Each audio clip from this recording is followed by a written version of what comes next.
शुरू करते दोस्तों हमारी आज की धमाकेदार न्यूज सीरीज। क्या आपको पता है दोस्तों, कुछ दशकों पहले अमेरिका ने अपना F-20 टाइगर शार्क की प्रोडक्शन फैसिलिटी भारत में डालने का प्रपोजल किया था और तब भारत अपना तेजस पर काम कर रहा था। लेकिन अनफॉर्चुनेटली ये अमेरिकन फाइटर जेट पूरी तरह से फ्लॉप साबित हुआ और मैं आपको आगे इस वीडियो में बताऊंगा कि कैसे तेजस एक बहुत बड़ा सक्सेस निकल कर आया है।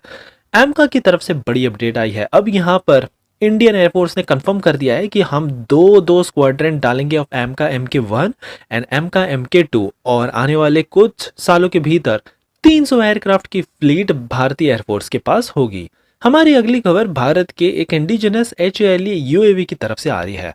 अब यहाँ पर भारत ने नेगोशिएट किया है अमेरिकन कंपनी के साथ कि अगर हम आपसे 31 MQ9 भी खरीद रहे हैं ना, तो आपको हमको ये बनाने की थोड़ी टेक्नोलॉजी भी सिखानी पड़ेगी। 30% टेक्नोलॉजी ट्रांसफर पर अमेरिका एग्री भी हो चुका है। DRDO की तरफ से बड़ी अपडेट आई है। हमारे फ्यूचर रेडी कॉम्बैट व्हीकल को तेजी से पुश किया जा रहा है और एक काफी बड़ा एक्सप्रेशन ऑफ इंटरेस्ट यहाँ पर फ्लोट किया गया है। BML की तरफ से तो एक काफी बड़ी खुशखबरी आई है। इन्होंने काफी फ्यूचरिस्टिक 50 टन ट्रेलर बनाकर तैयार कर दिया जो हमारे किसी भी प्रकार के भारी से भारी भरकम टैंक्स को आराम से कहीं पर भी ले जा सकते हैं। और फाइनली देखेंगे कि कैसे एयरबस को भारत ने रिसेंटली एक बहुत बड़ा ऑर्डर प्लेस किया है और भारत के भीतर ये एक स्पार्क उग चुका है कि हाँ, अब टाइम आ चुका है कि भारत को अपना एक प्रॉपर खुद का एरोप्लेन भी बनाना स्टार्ट कर देना चाहिए। सो काफी इंटरेस्टिंग आज की सीरीज होने वाली है, इसलिए प्लीज आप एंड तक देखिएगा। साथ ही में अगर आप चैनल पर नए हैं, आपको ऐसी न्यूज सीरीज पसंद है तो प्लीज हमारे चैनल को सब्सक्राइब करना भी मत भूलिएगा, क्योंकि आप तक ऐसी इन्फॉर्मेटिव खबरें हम हर दिन लेकर आते हैं। सो पहली खबर आ रही है अमेरिका के F-20 टाइगर शार्क की तरफ से। यहाँ पर भारत जब LCA प्रोग्राम पर काम कर रहा था, तब अमेरिका की ये कंपनी आती है और भारत को बोलती है कि हम हमारा F-20 टाइगर शार्क आपको ऑफर करेंगे और इसकी मैन्युफैक्चरिंग फैसिलिटी इंडिया में डाल देंगे आपको चाहिए तो। लेकिन प्रॉब्लम ये निकल कर आई कि ये तो बहुत बड़ा फ्लॉप निकला। ये जो कंपनी अमेरिकन कंपनी, इसका नाम है नॉर्थरोप गरमैन और ये पूरा रीलोकेशन का प्लान बना रहे थे, लेकिन तब भी इंडियन इंजीनियर्स और साइंटिस्ट की टीम ने इसको डिनाई कर दिया। और फिर कुछ सालों बाद जब अमेरिका ने खुद इसके प्रोटोटाइप पर काम करना स्टार्ट किया, बताया जाता है कि केवल 3 ही प्रोटोटाइप अभी तक बनाए गए थे, लेकिन उसमें से 2 तो क्रैश कर गए। इतना गंदा इसका रेपुटेशन निकल कर आया कि किसी भी कंट्रीज ने इसको इस फाइटर जेट पर देखा भी नहीं। और फाइनली LCA तेजस सक्सेस हुआ और हमने LCA तेजस बनाकर तैयार कर दिया और अब तो भारत MK2 वर्जन पर भी काम कर रहा है तेजी से। वाकई में अमेरिका के फाइटर जेट के ऑफर को ठुकराने का हमको एक बहुत बड़ा बेनिफिट भी मिला है। और अच्छा, ये भारत अभी तक F-35 को भी प्रोक्योर नहीं कर रहा है, क्योंकि हम हमारे एम का प्रोजेक्ट पर ही काम कर रहे हैं, लेकिन इसको जल्दी करना चाहिए। और इसी से जुड़ी हमारी दूसरी खबर आ रही है। अब यहाँ पर इंडियन एयरफोर्स की तरफ से कुछ सोर्सेस ने कंफर्म किया है कि अब 2 स्क्वाड्रन एम का MK1 5th generation fighter jet, जिसमें अमेरिकन कंपनी GE के F414 इंजन को लगाकर बनाया जाएगा, और 4 स्क्वाड्रन हम तैयार करेंगे हमारे एडवांस एम का MK2 वेरिएंट्स के, जहां पर भारत अपना खुद का 110 किलो न्यूटन थ्रस्ट का इंजन लगाएगा। ये काफी ज्यादा फ्यूचरिस्टिक प्रोग्राम है, बहुत बड़ा है। टारगेट है कि 2045 तक हमारे पास 300 यूनिट्स की फ्लीट होगी। जस्ट फॉर कंपैरिजन मैं आपको बता दूं कि चाइना के पास ऑलरेडी 200 से ज़्यादा 5th जनरेशन के फाइटर जेट है और आने वाले बस कुछ ही सालों में 3 से 4 साल के भीतर ये इसकी संख्या डबल कर देंगे। किस तेज़ी से चाइना जा रहा है, आप इसी बात से अंदाज़ा लगा सकते हो। वैसे एमका की बात करें तो यहाँ पर 5th जनरेशन फाइटर जेट की स्टेल्थ टेक्नोलॉजी भारत ने डेवलप कर ली है। टारगेट है कि 2028 तक हमारा एक प्रोटोटाइप बनकर तैयार हो जाएगा, इसकी टेस्टिंग फिर शुरू कर दी जाएगी और 2033 से इसका प्रोडक्शन फिर शुरू कर दिया जाएगा। और जहां तक बात रही ये हमारा एडवांस MK2 की 5th जनरेशन फाइटर जेट, तो इसकी फर्स्ट टेस्ट फ्लाइट शेड्यूल की गई है 2034 में और फिर 2 से 3 साल बाद इसका भी मास प्रोडक्शन स्टार्ट कर दिया जाएगा। और ये जो 110 किलो न्यूटन का इंजन है ना, ये भारत खुद बनाएगा। मोस्ट प्रोबेबली फ्रांस की कंपनी सैफ्रॉन के साथ मिलकर हम इस इंजन को बनाने जा रहे हैं। वाकई में ये भारत के लिए एक बहुत बड़ी बात होगी। अगर भारत ने इस प्रोजेक्ट को पहले कर लिया होता तो हमारे पास शायद अब एक प्रॉपर इंडियन मेड इंजन होता, लेकिन देर आए दुरुस्त है। हमारी अगली खबर भारत के फ्यूचरिस्टिक UAV की तरफ से आ रही है।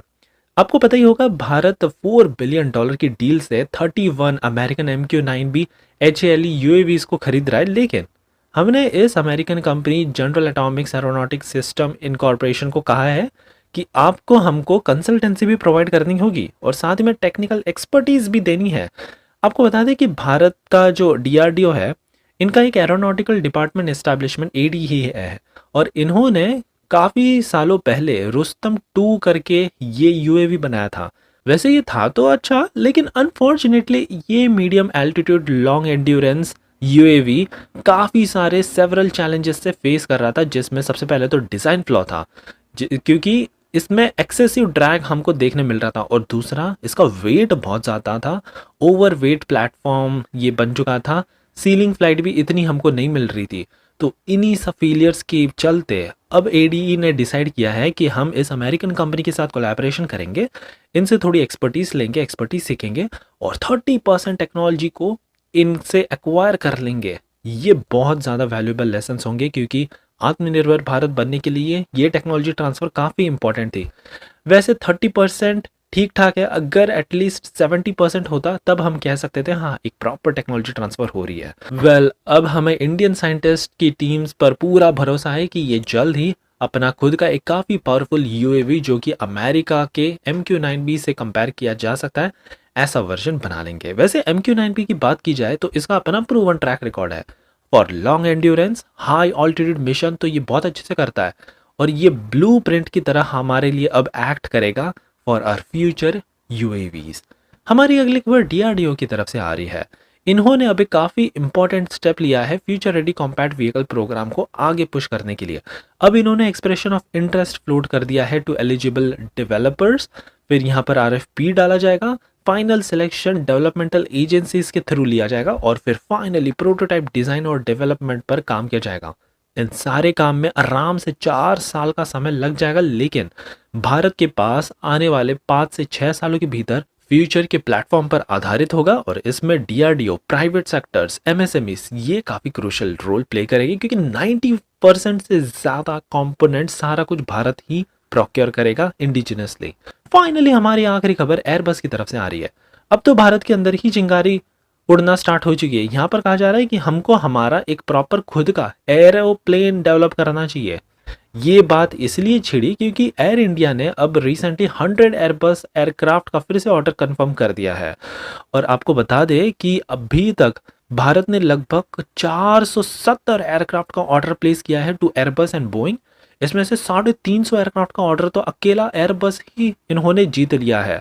सो अब इतने सारे फॉरेन ये 2 ही कंपनीज है जिनको हम ऑर्डर प्लेस कर रहे हैं, तो क्यों ना अगर हमारे पास डोमेस्टिक कंपनी होती, ये सारा पैसा भारत के अंदर ही घूमता। यही बात ने चिंगारी पकड़ ली है और यहाँ पर इंडियन एयरफोर्स का भी यही कहना है। वैसे आपको बता दें कि हम MTA प्रोजेक्ट और RTA प्रोजेक्ट पर काम कर रहे थे। MTA मतलब मीडियम ट्रांसपोर्ट एयरक्राफ्ट और RTA that means regional transport aircraft. अब MTA में प्रॉब्लम ये था कि रशिया के साथ जॉइंट वेंचर था, लेकिन अनफॉर्चुनेटली इसमें डिलेज देखने मिले काफ़ी सारे। वैसे कंपटीशन इसका है C390, C130 जैसे ऐसे एयरक्राफ्ट। ये वैसे मिलिट्री एप्लीकेशन के लिए है, लेकिन हम इसको पैसेंजर के लिए भी यूज़ किया जा सकता है, इसको थोड़ा मॉडिफाई करके। तो ये दूसरी तरफ हमारा ये जो दूसरा प्रोग्राम है ना NALRTA, इसमें भारत ने ज़्यादा अच्छे से फंडिंग कभी की ही नहीं। फंडिंग के वजह से ही ये इतना स्ट्रगल करता रहा कि अभी तक ये पिछड़ा हुआ है। सो वाकई में अगर ये 470 एयरक्राफ्ट अगर भारत खुद ही बना लेता तो आज तो कुछ अलग ही पोजीशन होती। तो वहीं दूसरी तरफ हमारे पड़ोसी देश चाइना को देखे, इन्होंने भी इस चिंगारी को बहुत ही सीरियसली लिया था और इनके पास तो अब खुद का एक डोमेस्टिकली डेवलप्ड एरोप्लेन भी है। वाकई में चाइना जैसी कंट्रीज ने काफ़ी कम टाइम में ये बनाकर तैयार कर दिया और प्रूव कर दिया कि चाइना कैन डू एनीथिंग। तो क्यों ना भारत इसको अमल करे और भारत भी अपना एक प्रॉपर खुद का एरोप्लेन बनाए। वैसे आपके इसके ऊपर राय क्या है, हमें कमेंट्स में ज़रूर बताइएगा एंड आई होप कि आपको ये आज की सीरीज पसंद आई हो।